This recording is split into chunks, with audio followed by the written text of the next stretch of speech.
నిజమైన ఆనందము, నిజమైన సంతోషము పిల్లరా మనకి ఎక్కడ దొరుకుద్ది అంటే అది దేవుని యొక్క సన్నిధిలోనే మనకు దొరుకుద్ది. దేవుని యొక్క సన్నిధిలో, దేవుని యొక్క బిడల మధ్యలోనే ఆ యొక్క సంతోషము, సమాధానము దొరుకుద్ది. అయితే పిల్లరా, మరి ఈ లోకంలో ఉన్నటువంటి వారు కొంతమంది సంతోషము, సమాధానము, ఆనందము ఎక్కడ వెతుకుతున్నారంటే దొంగల మధ్యలో వెతుకుతా ఉన్నారు. హంతకుల మధ్యలో సమాధానం దొరుకుద్దని ప్రయాసపడుతూ ఉన్నారు.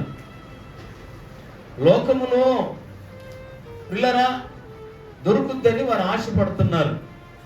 అయితే పిల్లరా అది అక్కడ దొరకదని ప్రభు వాక్యము సెలవిస్తూ ఉంది. ఈ యొక్క ఉదయకాల సమయంలో నువ్వు నిజమైన సంతోషాన్ని, నువ్వు నిజమైన ఆనందాన్ని, నిజమైన ఆశీర్వాదాన్ని నువ్వు పొందాలని కోరినట్లయితే ఆ సంతోషం ఎక్కడ దొరుకుతుందో నువ్వు తెలుసుకోవాలి. ఇక్కడ ఈ వాక్యాన్ని కనుక మనం జ్ఞాపకం చేసుకుంటే ఈ వాక్యములు ఏముందంటే దొంగ దేనికి వస్తాడంట? చదవాలి. దొంగతనమును, హత్యలను, నాశనమును చేయుటకు వచ్చును. పిల్లలు చూడండి, దొంగ దేనికి వస్తాడు? దొంగలు ఎక్కడ ఉంటారు చెప్పండి? దొంగలు ఎక్కడ ఉంటారు? అన్ని చోట్ల ఉంటారు. హంతకులు ఎక్కడ ఉంటారు? అన్ని చోట్ల ఉంటారు. అయితే పిల్లరా, నీవు సమృద్ధి అయినటువంటి ఆశీర్వాదంలోనికి నువ్వు రావాలి. నువ్వు సంతోషకరమైన ఆశీర్వాదంలోనికి నీవు రావాలి. మనుషుల దగ్గరకు వెళితే నీ ఆత్మీయ జీవితం పాడైపోతుంది. లోకస్తుల దగ్గరకు వెళితే నీ ఆత్మ సంబంధమైనటువంటి జ్ఞానము పాడైపోద్ది. అయితే నువ్వు ఎక్కడికి రావాలి? నువ్వు ఎక్కడికి వెళ్ళాలి? నీ యొక్క జీవితము సమృద్ధిగా ఉండాలని ప్రభు కోరుకుంటున్నాడు. నేను నిజమైనటువంటి ఆశీర్వాదం ఇవ్వటానికి, అది పరిపూర్ణముగా ఇవ్వటానికి నేను వచ్చానని ప్రభు చెప్తా ఉన్నాడు. నా ప్రియమైన దేవుని బిడ్డలారా, మరి మన జీవితాల్లో పరిపూర్ణమైన ఆశీర్వాదం కావాలా? పరిపూర్ణమైనటువంటి సంతోషం కావాలి అంటే అది బజార్లో అక్కడ దొరకదు, లోకములో దొరకదు. ఏమండి? అది ఎక్కడ దొరుకుద్ది? ప్రభు యొక్క పాదాల దగ్గర దొరుకుద్ది, ప్రభు యొక్క సన్నిధిలో దొరుకుద్ది. పిల్లరా, కొన్ని సంవత్సరాల క్రితము, ఏమండి, కొన్ని సంవత్సరాల క్రితము ఒక ప్రాముఖ్యమైనటువంటి ఒక సినిమా యాక్టర్ జీవించింది. ఆమె ఏమంటుందంటే, నాకు అందం ఉంది, నాకు ఐశ్వర్యం ఉంది, ప్రపంచం అంతా కూడా నేను తెలుసు, ప్రపంచం అంతా కూడా నేను తెలుసు. ఎంతో మంది నన్ను కలుసుకోవటానికి, ఎంతో మంది నాతో మాట్లాడటానికి ఎన్నో వేల కిలోమీటర్ల నుంచి వచ్చి నా దర్శనం కొరకు వారు ఎదురు చూస్తూ ఉన్నారు. అయితే నా జీవితంలో నిజమైన సంతోషాన్ని నేను కనుగొనలేకపోయాను అని ఆమె మాట్లాడుతూ ఉంది. ఈ రోజున నీవు నిజమైన సంతోషాన్ని కలిగి ఉన్నావా? నీవు నిజమైన ఆనందాన్ని కలిగి ఉన్నావా? ఏమంటే ప్రభు అంటున్నాడు, ఇదిగో నేను నిజంగా నీకు సంతోషాన్ని ఇవ్వటానికి వచ్చాను. అది ఎలాంటి సంతోషం అంట? చెప్పండి. ఎలాంటి సంతోషం అంటే అది ఎవరు ఎత్తుకుపోయే సంతోషం కాదు. అది 2 రోజుల నుండి 3 రోజుల నుండి తరువాత మాయమైపోయే సంతోషం కాదు, కానీ అది తరతరము ఉండే సంతోషాన్ని నేను మీకు ఇవ్వాలని నేను కోరుకుంటున్నాను అని ప్రభువు సెలవిస్తూ ఉన్నాడు. నా ప్రియమైన దేవుని బిడ్డలారా, ఇక్కడ కూర్చున్నటువంటి నీవు సంతోషము ఎవరి మధ్యలో ఎదుగుతున్నావు? సమాధానం ఎక్కడ దొరుకుద్ది అనుకుంటున్నావు? ఏమంటే దొంగల మధ్యలో కూర్చుంటే సంతోషం దొరుకుద్దా? తాగుబోతుల మధ్యలో కూర్చుంటే నీకు సంతోషం దొరుకుద్దా? అపవిత్రమైన వారి మధ్యలో కూర్చుంటే నీకు సంతోషం దొరుకుద్దా? లేకపోతే ఈ లోకంలో జ్ఞానులైన వారి దగ్గర, లేకపోతే అధికారులైన వారి దగ్గర కూర్చుంటే నీకు సంతోషం దొరుకుద్దా? ఒకవేళ అది గనక ఆ సంతోషాన్ని కనుక కోరుకున్నట్లయితే అది తాత్కాలికమైన సంతోషం అని వాక్యము తెలియజేస్తా ఉంది.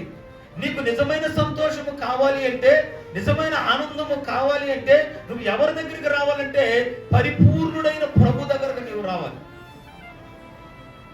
ఏమంటే ఆ వెలుగు దగ్గరకు నీవు వచ్చి నిన్ను నీవు పరీక్ష చేసుకోవాలి. ఆ వెలుగు దగ్గరకు వచ్చి నిన్ను నీవు సరి చేసుకోవాలి. ఆ వెలుగు దగ్గరకు వచ్చి నీలో ఉన్న లోపములను సరి చేసుకోవాలి. ఏమంటే దొంగ ఎందుకు వస్తాడు? దొంగ ఎందుకు వస్తాడంట? వాడు దోసుకోవటానికి వస్తాడు. నీ ఇంటికి ఎందుకు వస్తున్నారు? ఏమండి ఎందుకు వస్తున్నారంటే కారణం ఏంటంటే, పిల్లరా నిన్ను దోసుకోవటానికి వస్తారు. కానీ పిల్లరా దేవుడు అలాంటి వాడు కాడు. దేవుడు నీకు వెలుగునివ్వటానికి వచ్చాడు. దేవుడు నీకు సంతోషం ఇవ్వడానికి వచ్చాడు. దేవుడు తన ప్రాణమును ఇచ్చి నిన్ను రక్షించుకోవడానికి లోకానికి వచ్చాడు. అయితే పిల్లరా ఆయన దగ్గరకు వచ్చిన నీ జీవితము పరిపూర్ణమైన సంతోషం, పరిపూర్ణమైన ఆనందం. ఆ ఆనందాన్ని ఎవ్వరూ కూడా దోసుకోలేదు. పిల్లలు మనం అనుకుంటాము, ఎవరు మందిరానికి వెళ్తే మనకి ఏమొస్తుందిలే, వాక్యం వింటే మనకి ఏమొస్తుందిలే, ఏమండి ఈరోజు పనికి వెళ్తే మనకు 1000 రూపాయలు వస్తాయిలే, ఈరోజు మనం పనికి వెళ్తే మనం కుటుంబాన్ని పోషించుకోవచ్చులే అని నువ్వు చిన్న చిన్న ఆశీర్వాదాల కోసం ఎదురు చూస్తున్నావు. నీ ఆశీర్వాదాలు ఎలాంటి అంటే కూటికి గుట్ట కోసమే నీ ఆశీర్వాదం. నువ్వు ఎదురు చూసేయండి నీ కూటికి గుట్ట కోసమే. కానీ నువ్వు తరతరాలకి ఆశీర్వాదకరమైన ఆశీర్వాదాలను నువ్వు చూడలేకపోతున్నావు. కారణం ఏంటంటే నీ మనసు చిన్నది, నీ ఆలోచన చిన్నది, నీ స్వభావం చిన్నది. మనిషి ఎంతలా ఉంటాడు కానీ వాడికంటే సీమంత మెదలు పెట్టాడంటే దేవుడు. మనిషి ఎంతున్నా కానీ పిల్లలు వాడి ఆలోచన ఎలా ఉండాలి? విశాలమైన ఆలోచన, దేవుని విషయమై విశాలమైన దృక్పథం మనలో ఉండాలి. అలా లేకపోతే పిల్లరా నీ కూటి కోసం కూర కోసమే నీ ప్రయాస అంతా. ఈ భూమి మీద నువ్వు పడే ప్రయాస మొత్తము కూడా కూటి కోసం కూర కోసమే. ఆ ప్రయాస పిల్లరా లోకంలో ఉన్న అన్నిని కూడా పడుతున్నాడు. ఒక సందర్భాన్ని నేను జ్ఞాపకం చేస్తాను. ఒక గొప్ప దైవజనుడైనటువంటి దానియేలయ్య గారు తన బిడ్డల కోసం కొద్దిగా సొమ్ము దాచుకుంటే దేవుడు అన్నట ఆ సొమ్ము తీసుకొచ్చి నువ్వు నా మీటింగ్ పెట్టు అని అడిగాడంట దేవుడు. అప్పుడు అన్నాడంట, అయ్యా ఇదిగో నా బిడ్డల కోసం ఏదో కొద్దిగా దాచుకున్నానయ్యా, ఇది కూడా వాడమంటున్నావు అంటే, ఇదిగో నీవు దాచుకునేది కాదు, నువ్వు ఎక్కడ దాచుకోవాలి? నా దగ్గర దాచుకో, కనుక నువ్వు పెట్టు అని చెప్పి ఆయన చెప్పాడంట. పిల్లరా ఆ ఉన్న డబ్బులంతా కూడా సంఘంలో ఆ సేవలో ఖర్చు పెడితే పిల్లలు ఈరోజు నా సేవ ఎలా ఉందో తెలుసా? పిల్లరా ఒకరి యొక్క తగ్గింపు వల్ల, ఒకడు లోబడటం వల్ల, ఒకడు దేవుని యొక్క పాదాల దగ్గర కూర్చోవటం వల్ల వాళ్ళ తరాలు ఆశీర్వదించబడింది, వారి కుటుంబం ఆశీర్వదించబడింది, వారు దేవునిలో సమృద్ధి అయినటువంటి ఆశీర్వాదాన్ని వాళ్ళు పొందుకున్నారు. పిల్లలు నా ప్రియమైన దేవుని బిడ్డ, నీ సంతోషం పరిపూర్ణం అవ్వాలనుకుంటున్నారా? చెప్పండి ఏమండి? పరిపూర్ణం అవ్వాలి అంటే మనం ఏం చేయాలంటే ఇదిగో దేవునితో మనము సహవాసము కలిగి ఉండాలి. హల్లెలూయా, హల్లెలూయా. ప్రియరా ఒక రోజున ఒక ప్రియమైనటువంటి తల్లి తన ముద్దుల కుమారుడికి ఉత్తరం రాస్తా ఉంది. ఉత్తరం రాస్తా ఉంది. ఆ కుమారుడు అక్కడి నుంచి వెళ్ళిపోయి అమెరికాలో స్థిరపడిపోయాడు. ఆ తల్లి ఇలాగా ఉత్తరం రాస్తూ ఉంది, నా ప్రియమైన ఒకే ఒక్కడైన నా ముద్దుల కుమారుడువైన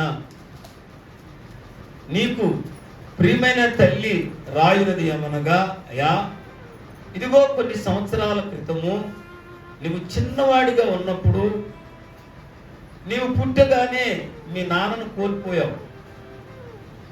నువ్వు పుట్టిన వెంటనే మీ నాన్నను కోల్పోతే ఊరోళ్ళందరూ రక్త సంబంధులు నువ్వు నష్టజాతకుడు అన్నారు.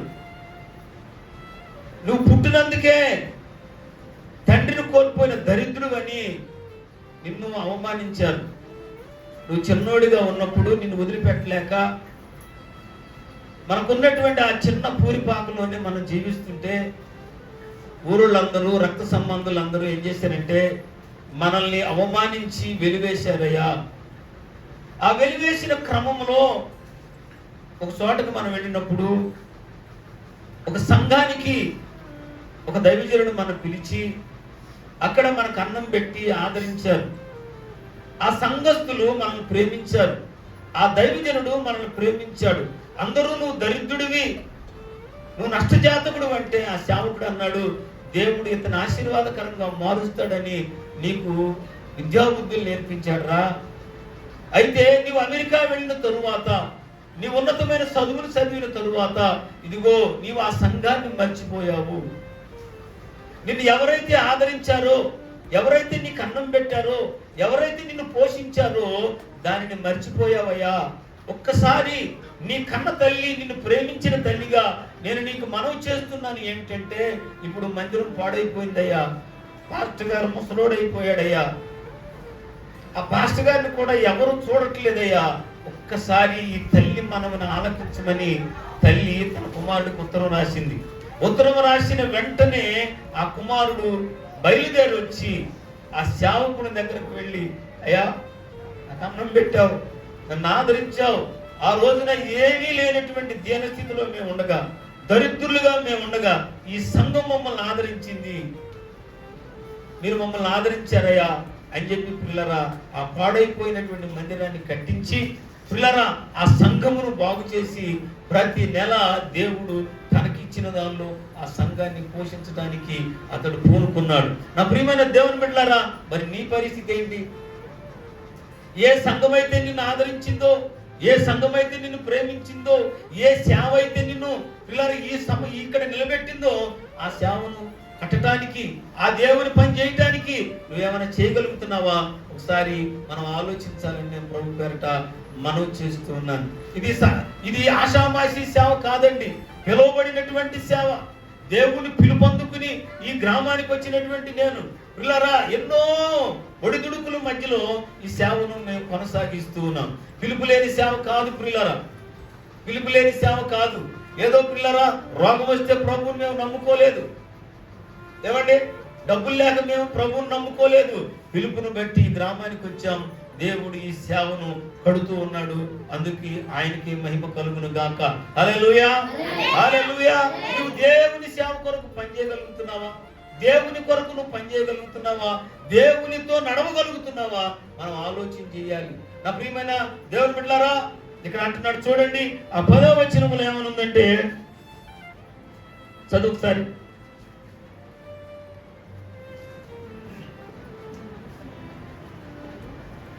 దొంగతనమును హత్యను నాశనము చేయుటకు వచ్చును గాని మరి దేనికిని నాడు. గొర్రెలకు జీవము కలుగుటకును అది సమృద్ధిగా కలుగుటకు నేను వచ్చి తినని మీతో నిశ్చయముగా చెప్పుచున్నాను. ఏమండి ఇలా నువ్వు ఏం ఎదుగుతున్నావు? ఎక్కడ ఎదుగుతున్నావు? దేవుణ్ణి గుడ్డ ఎదుగుతున్నావా? తాగుబోతుల మధ్యలో ఎదుగుతున్నావా? దొంగల మధ్యలో ఎదుగుతున్నావా? సంబరాలు చేసేవాళ్ళ మధ్యలో ఎదుగుతున్నావా? ఎక్కడ ఎదుగుతున్నావు దేవుణ్ణి? ఆకాశము మహాకాశము పట్టజాలనటువంటి దేవుణ్ణి గుడ్డో పెట్టి ఆరాధిస్తున్నావా? ఏమండి దేవుడు అంటే ఏమనుకున్నావు? నిన్ను సమృద్ధి చేయడానికి, నిన్ను సమృద్ధిగా దీవించడానికి ఆయన నీ సంతోషం పరిపూర్ణం అవ్వాలని ఆయన కోరుకుంటా ఉన్నాడు. నీ తల్లిదండ్రులు లేని నువ్వు బాగుపడితే వారు లేరా సహోదరుడా? నీ చుట్టూ ఉన్న వాళ్ళే నువ్వు బాగుంటే వారు లేరు. కానీ దేవుడు అంటున్నాడు, ఇదిగో నిన్ను సమృద్ధిగా దీవించడానికి నేను వచ్చాను. ఏమండి ఏమనుకుంటున్నావు? దేవుడంటే ఏమనుకుంటున్నావు? మిమ్మల్ని దేవుని బిడ్డలారా, ఆయన పిల్లలు ఎలాంటి వాడంటే నిన్ను ఆదరించగలిగిన వాడు, నిన్ను ప్రేమించి నిన్ను సంరక్షించి నీ జీవితంలో ఒక ఉన్నతమైనటువంటి ఆశీర్వాదాన్ని ఆయన ఇవ్వగలిగినటువంటి దేవుడు. ఏమంటే నా ప్రియమైన దేవుని బిడ్డలారా, మీ హృదయాలు మారాలి, మీ ఆలోచన విధానం మారాలా. ఏమండి దేవుడు అంటే ఏదో ఆదివారం వచ్చి ఏదో కొద్దిసేపు కలిసి వెళ్దాం లేనటువంటి చుట్టం చూపుకు రావద్దండి దేవుని దగ్గరికి. చాలా మంది చుట్టం చూపుకు వస్తున్నారు మందిరం అంటే. చుట్టం చూపు కాదు, చుట్టం చూపే. 4 రోజులు చుట్టం వెళ్ళిపోతాడు. కానీ ఇదేంటంటే పరలోక సంబంధమైనటువంటి బంధం ఇది.